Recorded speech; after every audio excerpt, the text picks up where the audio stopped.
ये 42 की बात आती है। इसका मतलब ये है कि चर्चाएं सभी तरीके के चल रही है और उन चर्चाओं को जन्म किसने दिया उस पर बात करते हैं। आप सभी यहीं के हैं या बाहर के हैं, लेकिन एक बात तो अवश्य है कि ये जो गद्दी है महाराणा की, ये बप्पा रावल से जो चल रहा है ना, आज दिन तक अनवरत है और महाराणा प्रताप से लगा के अभी तक हम महाराणा कहते आ रहे हैं। और उनका जो कंट्रीब्यूशन है, हम संवैधानिक भाषा में नहीं जाएं, जो कंट्रीब्यूशन है इस डायनेस्टी का, वो काबुल कंधार से लगाकर मेवाड़ की रक्षा करने का है। तो कुछ भावनाओं को भी हमारे को समझना पड़ता है। हम बहुत आगे नहीं जाते हैं लाका सांगा तक, लेकिन ये है कि आपका देश की आजादी के समय जो सबसे पहले जो लोकतंत्र की बातें कर रहे हैं ना, तो लोकतंत्र के अंदर अपने रियासत का विलय करने वाले पहले महाराणा भोपाल सिंह जी थे। कोई लोकतंत्र सिखाने की बातें कर रहे हैं, लोकतंत्र के अंदर सबसे पहले विलय करने वाले महाराणा भोपाल सिंह जी थे, उन्होंने साइन की। दूसरी बात, कुछ लोग कहते हैं कि इस पर बीएन पर महाराणा कब्जा करना चाहते हैं।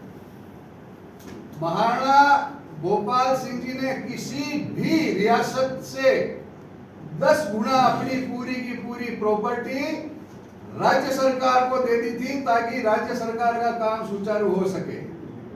आप किसी भी रियासत के अंदर देखना, जयपुर, जोधपुर, बीकानेर, कहीं पे भी होगा, उदयपुर से 50 गुना लैंड और बिल्डिंग्स उनके पास में ज्यादा है। लेकिन महाराणा भोपाल सिंह जी ने यहाँ का सोचा कि भाई राज करना है और राज के लिए इन सभी चीजों की व्यवस्थाओं की आवश्यकता पड़ेगी, तो उन्होंने अपना सब कुछ दे दिया। तो महाराणा साहब इस इंस्टीट्यूशन पर कब्जा करना चाहेंगे? क्या सोच है आपकी? जो अपने सिद्धांतों पर इतना अडिग है कि जिसकी रियासत और जिनके पास में अपना हक था, उस हक तक भी वो जबरन नहीं पहुंचे, तो बीएन के अंदर जबरन कब्जा करवा के हमारे को बिठाएंगे? ये सोचने वाली बात है। दूसरा, ये अरोड़ा जी बैठे हैं, एक इंस्टीट्यूशन कहां से कहां पहुंचनी चाहिए वो मैनेजमेंट का काम होता है।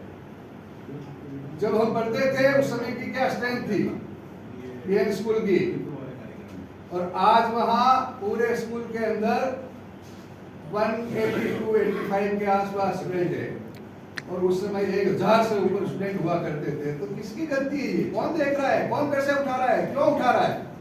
क्या हम ये नहीं पूछ सकते हैं क्या? एक विषय जो आता है, जो बार बार हमारे पास में भी आ रहा है, कि अब उन्होंने विषय ऐसा छोड़ दिया। मैं आपको कितने अखबार बता सकता हूं। आप लोकतंत्र का बात करते हैं, लोकतंत्र के पहरी हैं। आप ही के कितने ही अखबारों में महाराणा विश्वास सिंह, महाराणा महेंद्र सिंह लिखा हुआ आता है? नहीं आता है क्या? तो नहीं है, फिर भी आता है, फिर भी आप लिख रहे हो। तो कानून का उल्लंघन कर रहे हो क्या? चित्तौड़ की राजनीति हुई है। ऐसा है कि सरकारें और संगठन या कानून हमारा कोई भी अधिकार और पद छीन सकता है, लेकिन जो हमारी निष्ठा, हमारी श्रद्धा, वो कोई नहीं छीन सकता। इस डायनेस्टी के पीछे हमारी जो श्रद्धा है, इसलिए आज भी लोग महाराणा हजूर विश्वास सिंह जी कहेंगे। और मैं विशेष तौर पर, वैसे तो सामाजिक जीवन के अंदर अपने शब्दों को संयमित रखना चाहिए, घर में भी स्वयं रखना चाहिए, समाज में भी संयमित रखना चाहिए, और राजनीतिक क्षेत्र में काम करने वालों को तो ज्यादा संयमित रहना चाहिए, क्योंकि एक व्यक्ति से राजनीति वालों का राज चला जाता है। इसलिए कृपया करके जो भी असंयमित भाषा का प्रयोग कर रहे हैं, उनके लिए ये है कि हम सभी संयमित भाषा का प्रयोग करते हुए, और उसका उदाहरण भी आपने कुछ देख लिया होगा, कुछ लोग माफी मांग रहे हैं, कुछ मांगने वाले होंगे, क्योंकि महाराणा जैसा सरल व्यक्ति आपने स्वयं ने देखा होगा जो पूरे सिद्धांतों पर चलने वाले हैं, और हम तो महाराणा कहेंगे ही, धारा कोई सी भी आए और जाए। वो हमारी निष्ठा का, हमारी श्रद्धा का सवाल है। लिखे नहीं लिखे कागजों में कुछ भी चलता रहेगा, और महाराणा के सम्मान पर अगर कोई आंच आएगी तो मेवाड़ का प्रत्येक व्यक्ति खड़ा होगा ही होगा, सामने चाहे कितना भी बड़ा व्यक्ति क्यों नहीं आ जाए। ये इस कमेटी के साथ साथ, क्योंकि इसको जोड़ दिया गया है बार बार महाराणा साहब के नाम को लेके और उनके राइट्स को लेके, और क्या क्या शब्दों का प्रयोग नहीं किया है, ये तो हम बहुत ही संयमित हैं, वरना उनका जवाब उसी तरीके से दिया जा सकता है। लेकिन क्योंकि हम संस्कारवान हैं, हमारे संस्कार मिले हुए हैं, और कृपा करके मैं सभी इस आपके माध्यम से कहना चाहता हूं कि व्यक्तिगत तौर पे नहीं जाएं, महाराणा के सम्मान पे नहीं जाएं। आपकी लड़ाई है, आप लड़ें। क्यों कि किसी भी संस्था के अंदर सेवा का कार्य जो होता है ना, वहां तक तो आपका सही रहता है। और किसी जैन संत ने कहा है कि किसी भी संगठन और संस्थान के अंदर अगर 2 टेन्योर होता है तब तक वो सही काम करता है, और उसके बाद में धीरे धीरे वो कब्जा करने की कोशिश करता है। तो ये अब सेवा नहीं है, अब ये सत्ता की लड़ाई हो चुकी है। उन्होंने सत्ता की लड़ाई मान लिया, इसको 20 साल से बैठे हुए, तो उसके लिए जो षड्यंत्र करना पड़ता है वो किया है। आपको ये 54 सदस्य की लिस्ट देंगे हम, किसी भी इंस्टीट्यूशन के अंदर लड़का लड़की लड़का लड़की लड़का लड़की बहू, इससे कोई एजुकेशन इंस्टीट्यूशन चलती है क्या? सभी का देख लीजिए आप, पुत्र पुत्री बहू, पुत्र पुत्री बहू, जिसकी उम्र 22 साल है, वो इस एजुकेशन इंस्टीट्यूशन के अंदर निर्णय करने में भागीदार बनेगा क्या? तो उसके कारण से ये सब स्टार्ट हुआ कि कम से कम एजुकेशन इंस्टीट्यूशन है, उसके अंदर जो 7 साल 10 15 15 17 17 साल से जिन्होंने एप्लीकेशन लगा रखी है, ऐसे बहुत से ब्रिगेडियर है, जज है, कर्नल है, वाइस चांसलर है, उनको आपने रिजेक्ट करके सिर्फ वोट बैंक बनाने के लिए आपने सिर्फ और सिर्फ अपने घर का, पहले तो परिवार के गांव के लेते थे, अब तो घर के मेंबर्स को लिया सीधा का सीधा कि 3 मेरे वोट हो गए, 5 मेरे वोट हो गए, एग्जीक्यूटिव बनना फिक्स हो गया, और भी मंत्रबाण चलती रहेगी। इसको हमने, हमारे को चैलेंज करना पड़ता है कि ये जो तरीका है सदस्यता आपने जो दी है ना, वो सरासर गलत है, और गलत है, और इसके लिए जितनी भी लड़ाई लड़नी पड़ेगी हम आगे भी लड़ते रहेंगे, क्योंकि ये एजुकेशन इंस्टीट्यूशन है, कोई आपकी प्राइवेट लिमिटेड कंपनी नहीं है, और उसके अंदर हम सबका दायित्व भी है, जिम्मेदारी भी है, कर्तव्य भी है कि इसके अंदर जो भी चीजें गलत व्याप्त है उसको जब तक जड़ से नष्ट नहीं कर देंगे हम चैन से नहीं रहेंगे। चेयरमैन साहब, आप धन्यवाद। बैठक कमेटी के चेयरमैन हैं, तो मोटे-मोटी शॉर्ट में क्या मांगे हैं आप बैठक कमेटी के, आप थोड़ा सा बता दें। हाँ, हमारे चेयरमैन साहब बताएंगे क्या? धन्यवाद। सबसे पहले मैं अपना परिचय दे दूँ आपको। मैं डॉक्टर युवराज सिंह जाला, मैंने DN कॉलेज में 37 वर्ष सेवाएं दी है, और उसके अंतिम 13 वर्ष में मैं प्रिंसिपल रहा हूँ PG कॉलेज का। उससे पहले मैं 1957 से BN प्राइमरी स्कूल में पढ़ा, और 14 साल तक ग्रेजुएशन मैंने वहीं की, प्राइमरी से ग्रेजुएशन तक। तो 14 साल तो मैंने वहाँ पढ़ाई की, 37 साल मैंने वहाँ नौकरी की। इस तरह से मेरा इस कैंपस से 51 साल का संबंध रहा है। उसके बाद मैं विद्या प्रचारणी सभा का तो सदस्य हूँ, तो संबंध रहा है। अब मैं आपका ध्यान 2-3 बातों पर आकर्षित करना चाहूँगा। एक तो बात है, ये 54 सदस्य कौन है, आपने वैसे बताया, लेकिन मैं आपको थोड़ा समय दूंगा, कृपया उस पर ध्यान दें। हमारे जैसा बताया गया है कि सबसे 2-2 नाम के लिफाफे लिए गए, तो वो लिफाफों में क्या निकला वो आपको बताओ। ये डॉक्यूमेंट है और ऑन रिकॉर्ड है।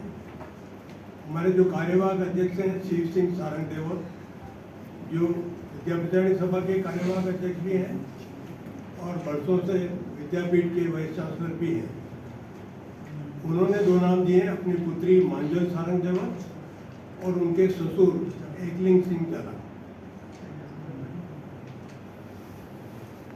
जो दरियाव सिंह जी उपाध्यक्ष हैं, उन्होंने 2 नाम दिए हैं, अपने पुत्र परमवीर सिंह और पुत्री रमा सिंह का। दूसरे उपाध्यक्ष हैं जबर सिंह, उन्होंने नाम दिए हैं अपने पुत्र महेंद्र सिंह सोलंकी और उनके निकट रिश्तेदार अर्जुन सिंह देसुरी का। मंत्री महेंद्र सिंह राठौड़ हैं, जो 2002 से मंत्री हैं, उन्होंने नाम दिया है अपने पुत्र डॉक्टर परीक्षित सिंह का और अपने भाई जो एमएलए साहब हैं सुरेंद्र सिंह जी, जो उनके महेंद्र सिंह के भाई हैं, उनकी पुत्री राजश्री राठौड़ का। प्रबंध निदेशक मोहब्बत सिंह ने नाम दिया है डॉक्टर छत्रपाल सिंह राठौड़, जो उनका पुत्र है, और श्याम सिंह चुंडावत, जो उनके रिश्तेदार हैं। वित्त मंत्री शक्ति सिंह राणावत ने अपने पुत्र मौर्यवीर सिंह और अपने छोटे भाई की बहू निर्मला कुमार राठौड़ का नाम दिया। संयुक्त मंत्री राजेंद्र सिंह जाला, उसने नाम दिया है अपने पुत्री राजलक्ष्मी और भाई हरिओम सिंह का। तो अगर ये 1975 में मेंबर था, लाइफ मेंबर, हमारे विधान में एक संशोधन किया गया कि जो सर्विस करेगा उसकी मेंबरशिप सस्पेंडेड रहेगी। तो मैं 2011 में जब रिटायर हुआ तो मेरी ऑटोमेटिकली मेंबरशिप आ जानी चाहिए थी। वो इन्होंने कतिपय कारणों से या मुझसे कोई खतरा महसूस करते हुए नहीं की और इस साल जा कर के उन्होंने मेरी मेंबरशिप वापस की। तो इस मसले को चैलेंज किया गया कि ये मेंबरशिप का जो प्रोसीजर वो गलत है। 500 से 700 मेंबरशिप एप्लीकेशन पड़ी हुई है, इंक्लूडिंग वाइस चांसलर जो हमारे एक्स स्टूडेंट रहे, उनकी एप्लीकेशन भी थी, उनको भी मेंबर नहीं बनाया गया क्योंकि वो उनके फेवर के वोटर नहीं। दूसरा निवेदन मैं करना चाहूँगा प्रधान संरक्षक और अध्यक्ष के अधिकारों का।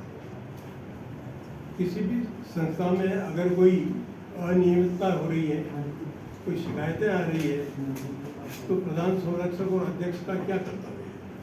क्या उन शिकायतों को शिकायत करने वाले की बात को मान लें? उसका निराकरण कैसे हो कि शिकायत सही है?